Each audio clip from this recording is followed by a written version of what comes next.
My name is Heather Collins, and at the age of 40, it might seem to the casual observer that I am living a wonderfully charmed life as the proprietor of a thriving investment advisory firm located in the bustling heart of New York City. However, a rather profound event that unfolded recently has dramatically altered the trajectory of my life. This incident revisits me with stark clarity, akin to a vividly scripted scene straight out of a movie, conjuring a tumultuous mix of emotions that stubbornly linger within me, yet paradoxically bring a sense of clarity. Please allow me the opportunity to share this transformative experience with you.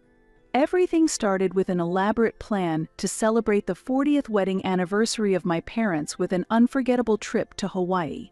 My father, Edward, alongside my mother, Michelle, harbored a long-standing dream to visit Hawaii ever since their youthful days. However, they were never able to realize this dream due to the relentless demands and sacrifices that come with raising a family. Driven by a desire to give back something truly special to my parents after all the years of their hard work and dedication, I made the decision to give them this much-coveted trip to Hawaii. I spent considerable time poring over travel brochures and eventually reserved a room in a stunning hotel that boasted an exquisite ocean view. When I unveiled the surprise to my parents, their reaction was of sheer joy, their eyes lighting up with childlike excitement. Witnessing their joyful smiles, I felt deep down that giving them this trip was absolutely the right decision. However, this fleeting moment of joy was unfortunately short-lived. My younger sister, Abby, who at 35 is 5 years younger than me, unexpectedly disrupted the plans. Abby has always had a keen sense for seizing opportunities that would benefit her personally. In our childhood days, she always snatched my toys away and harbored envy towards my accomplishments, and it appears that her personality has not changed in her adult years. Upon discovering the Hawaii trip I had organized for our parents, she immediately declared, "I'm going too." With that, what was supposed to be a peaceful family vacation suddenly became complicated. Reflecting on our shared past, this behavior from Abby was not entirely unexpected. She has consistently imposed her desires at every pivotal moment in my life, embodying selfishness and a deep-seated need to always be the center of attention. During family gatherings, she would dominate conversations, seldom showing any interest in listening to others. I have a vivid recollection of an incident at a dinner meant to celebrate my new job. Our parents had reserved a table at a Japanese restaurant to celebrate my embarkation on a new career path. However, Abby created a scene, exclaiming, "I hate sushi. Change it to Italian." Eventually, we switched to her preferred Italian restaurant. "There," she complained, "it's always about you, even though I have exams," ruining the celebratory atmosphere. Family vacations have invariably revolved around her preferences. Even when I would organize plans, Abby would assert, "This place would be better," and our parents, often swayed by her arguments, would concur with, "Abby has a point," resulting in us ultimately conceding to her wishes. A particularly memorable incident occurred during our father's 60th birthday celebration. I had devoted several months to preparing a heartfelt video montage celebrating his life, but as soon as it started playing, Abby interrupted, proclaiming, "Before that, I have an important announcement." She then proceeded to promote her new social media channel, overshadowing the entire event with her self-centered promotion. Abby has habitually positioned herself at the forefront and attempted to steal others' special moments for herself.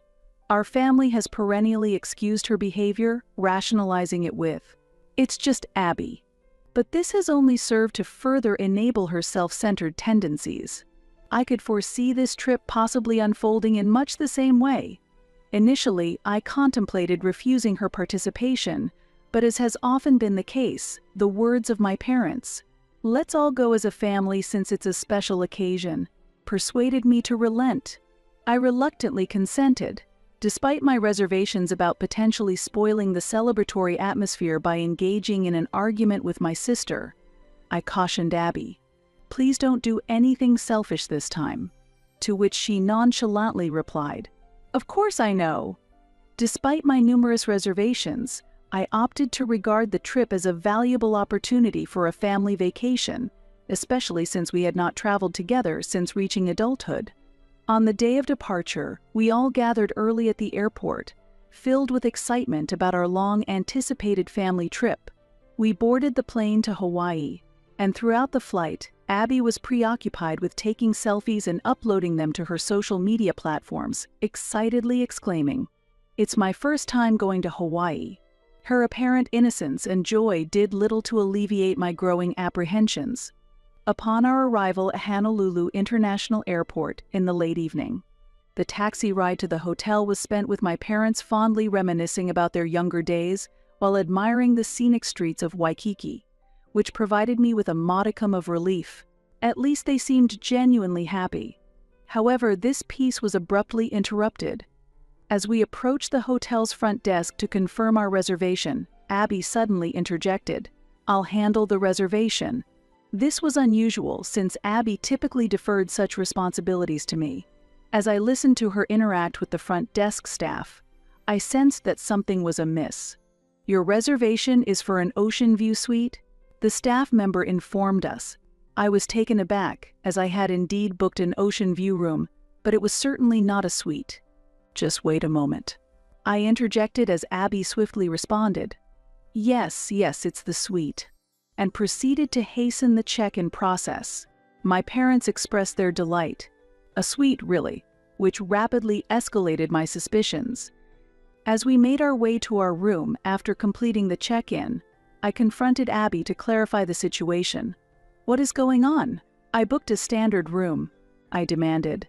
She replied with a defiant tone, "Come on, it's a special trip to Hawaii for our parents' 40th anniversary.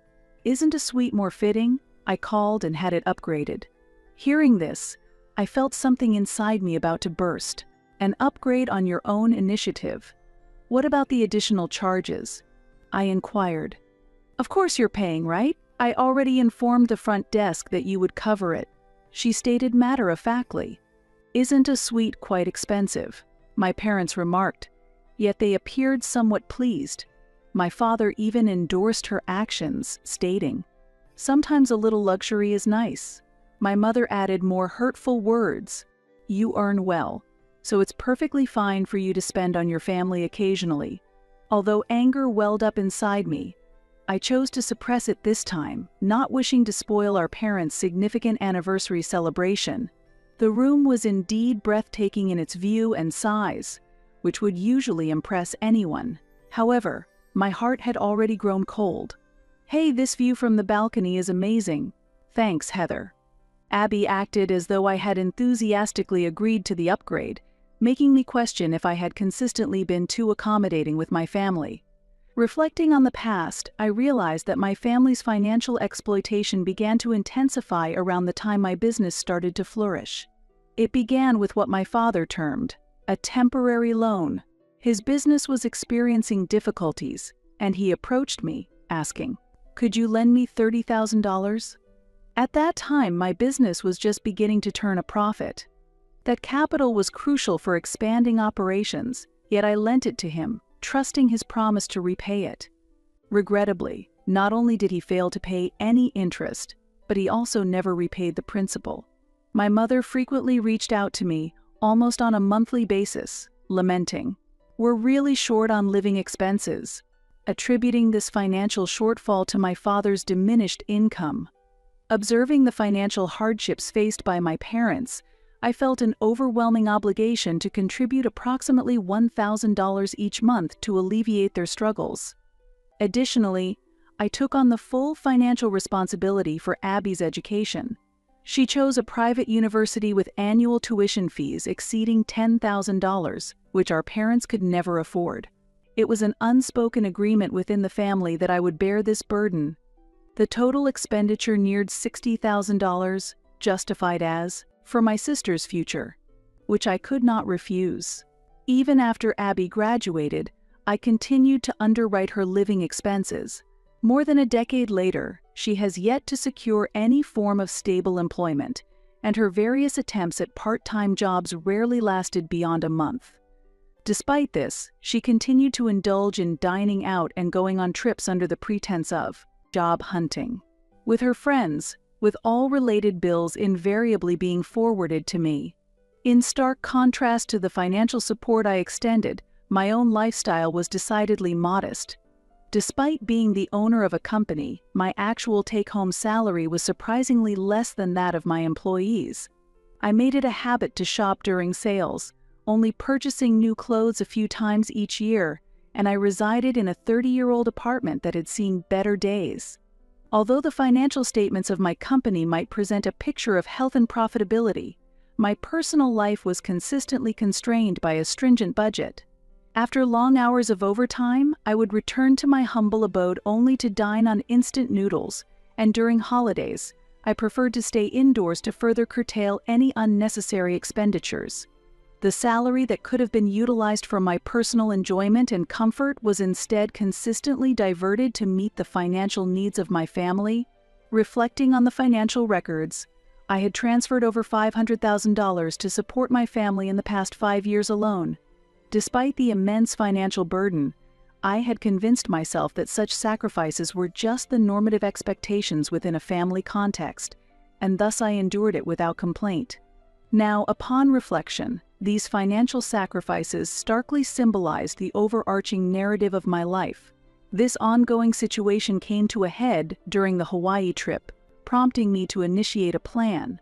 In a discreet manner, I extracted my smartphone and reached out to Ben Walters, a trusted business partner who had been with me since the very inception of my company. "Ben, I need a favor." I succinctly explained the predicament and requested his assistance in contacting the hotel manager. Ben quickly grasped the gravity of the situation and acted promptly. As I observed the unfolding events, a slow-burning anger at being treated as nothing more than a cash cow began to intensify within me.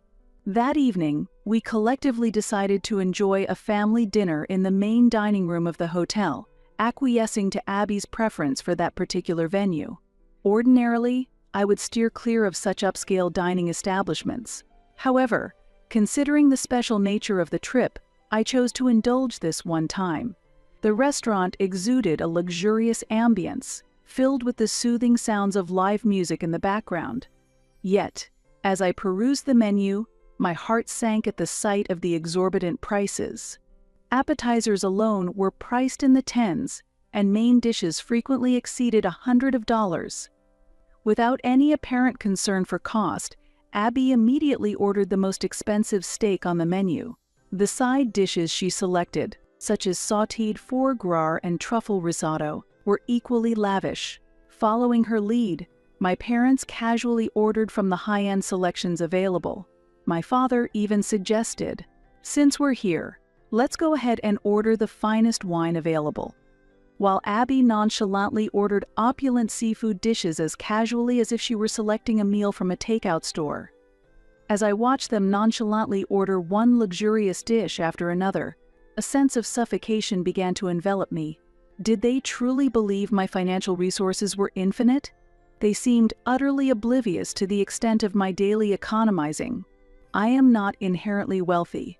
I work tirelessly every day simply to provide for our basic family needs of 4. Yet, oblivious to my personal financial sacrifices, my parents and sister indulged in luxuries that were frankly infuriating. As we commenced our meal, Abby, pouring red wine into her glass, remarked with a beaming smile, "Heather, aren't we incredibly fortunate to dine in such an exquisite restaurant? It's all thanks to you." Then, my sister uttered words that were profoundly hurtful, albeit possibly intended in jest. "Heather, you're essentially like a walking wallet for our family, aren't you? You should have brought along a suitcase filled with cash as a special treat for today." While she likely meant this as a light-hearted joke, the words cut deep, leaving a lasting wound. My parents chuckled in agreement, yet to me, their laughter did not sound like innocent jesting. It felt more like a veiled criticism, a stark revelation that they did not truly value my contributions. It appeared that their genuine perceptions had finally come to light. They saw me merely as a convenient source of financial support, a wallet for the family. I struggled to muster a witty retort. Managing even a forced smile was a challenge. Internally, a mix of anger and profound sadness surged like a volcanic eruption. I am more than just an ATM. I am not merely a financial resource for their whims. I longed to vocalize these feelings, but the words stubbornly stuck in my throat. Over the years, I have made immense financial sacrifices for my family. I covered my sister's entire tuition and consistently assisted with my parents' living expenses.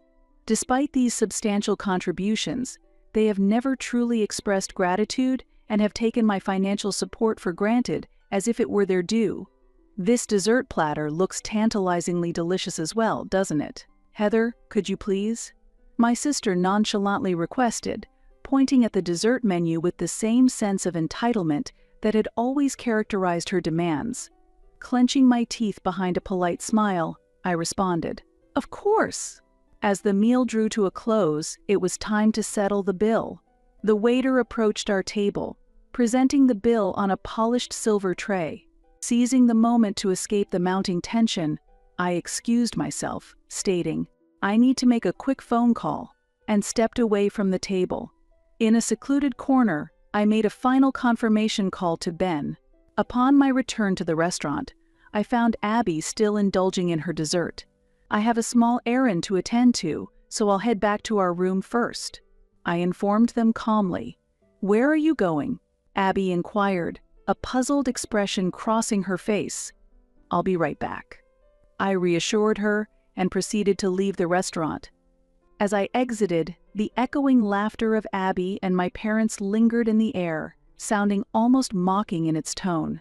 Back in the solitude of my room, I received an agitated call from Abby. Her voice resonated with piercing shrills. "Heather, where did you go? Why aren't you returning to the restaurant?" Anger was palpable in her tone. "You're not seriously expecting us to pay, are you?" I responded calmly. "I've arranged for the bill to be sent directly to you." Her response was akin to a scream, resonating sharply through the phone. In the background, I could hear the tumultuous uproar of my parents. With a smirk, I ended the call, the image of their astonished expressions bringing an involuntary smile to my face. Indeed, I had previously requested Ben, leveraging his extensive business connections, to liaise with the hotel manager on my behalf. Ben, understanding the delicacy of the situation, promptly contacted the hotel manager. During my absence from the restaurant, he managed to have the payment temporarily suspended and subsequently arranged for the bill to be charged directly to my family later. My gratitude towards Ben is profound. He is a steadfast business partner who consistently handles my most challenging requests with grace and efficiency. Just minutes later, it appeared that the hotel manager had executed the billing as planned. In a frenzied state, my parents hastily extracted their credit card to settle the unexpectedly direct bill. Upon my return to the restaurant, following the confirmation of their payment, Abby accosted me, her face ashen with shock. "What's the meaning of this? Why didn't you pay? How embarrassing!" she erupted, heedless of the setting. I countered with a frosty smile. "Well, you insisted on the suite upgrade, didn't you? And you ordered all that extravagant food. Why not pay with your own money for once?" Abby was momentarily speechless, her face flushed with burgeoning anger, while my parents processed the situation and fell into a subdued silence. My father's expression bore an apologetic hue, but my mother looked notably displeased. As we exited the restaurant and made our way back to the hotel room, Abby's anger remained palpably visible. "Unbelievable. Heather, you've made us look like fools." Everyone was laughing at us. Her voice was sharp, scalding my ears like boiling water. I replied with composed clarity. "The embarrassment is yours alone. You rely on others' finances and act recklessly. That's what led to this outcome. I just wanted to experience staying in a suite. I just wanted to dine in a fancy restaurant. What is so terribly wrong with that?" Abby's fury escalated as she continued to spout a litany of self-centered arguments. However, the following morning presented an unforeseen twist. Upon my descent for breakfast, I found my parents already seated at the restaurant, yet Abby was conspicuously absent. "Where's Abby?" I inquired, prompting a profound sigh from my mother. She secluded herself in her room last night, relentlessly blaming you for everything, but it really made us think. My father, tightly clutching his coffee cup, commenced speaking in subdued tones. Heather, we've relied on you excessively for far too many years, particularly in matters concerning Abby. My mother, her eyes brimming with tears, added, we have never truly acknowledged your feelings. We've overly indulged Abby, placing an unfair burden on you. Their admissions resonated deeply with me. However, nearly 2 decades of financial exploitation and emotional manipulation are not easily forgivable. Throughout the flight back from Hawaii, Abby refrained from speaking to either our parents or me. Once we returned, the complexities only intensified. Abby started harassing me persistently. She bombarded me with a torrent of furious messages, all of which I chose to ignore. Her messages were laced with bitterness. You destroyed our family. You're heartless. I will never speak to you again. Phrases that echoed the petulance of a child's tantrum. On a subsequent day, my parents visited my residence, bearing an old photo album. Heather, do you recall this photograph? My mother pointed to an image of Abby and me as children, a time when our sibling bond appeared unbreakable. We were so close back then. The album was replete with photographs depicting happier times. A Christmas party where we all shared genuine smiles, a beach scene where we as sisters collaborated on a sandcastle. Yet these images now ironically underscored the eroded trust and distorted dynamics within our family. Can't we start over? My mother's voice was laden with a pleading undertone, but my resolve remained unyielding. Years of navigating imbalanced relationships, enduring one-sided transactions, and suffering through emotional manipulation cannot simply be mended with a single photograph. I'm sorry, but I can't go back. Upon hearing this, my mother's voice broke as she choked up, and my father let out a deep, sorrowful sigh. In the aftermath, I made a decisive move to send one final, unequivocal message in our family messenger group. For years, I have devoted myself to my family. I've covered tuition, living expenses, and provided countless forms of support. Despite these efforts, our interactions never reflected a relationship of mutual love and respect. Now, I choose to embark on a different path in life. This decision is not about abandoning the family, but rather choosing my own life. I kindly ask that you refrain from any further contact. Goodbye. After transmitting the message, I swiftly exited the group and proceeded to block all family members' contacts on my devices. While there was indeed a deep-seated pain in my chest, it was unmistakably the pain of embarking on a new beginning. I was no longer shackled by someone else's expectations or demands. A week later, while busily preparing for a new project at work, Ben approached my desk with concern. Heather, are you okay? I responded with a genuine smile and said, yes, actually, I feel refreshed. Now I can truly move forward. 3 months after severing ties with my family, I came to learn of significant changes in the lives of my parents and sister through updates shared by Ben, who had gathered information from a mutual acquaintance. Abby, stripped of the financial support I once provided, found herself unable to sustain her previously lavish lifestyle. She resorted to selling her designer clothes and bags and was compelled to relocate to a more affordable apartment in the suburbs. Her typically flamboyant posts on social media came to a halt, and in a twist of fate, she took on employment at a grocery store, marking her first genuine job. Meanwhile, my parents also confronted substantial life alterations. My father, faced with the necessity to reassess his retirement plans, along with my mother, started taking on part-time jobs to make ends meet. The most shocking development was the deterioration of the relationship between Abby and our parents. It's your fault that Heather left. My mother blamed Abby, deepening the family rift. Abby ended up moving out from our parents' home, and now they barely meet once a month. On the other hand, my father seems to regret our estrangement.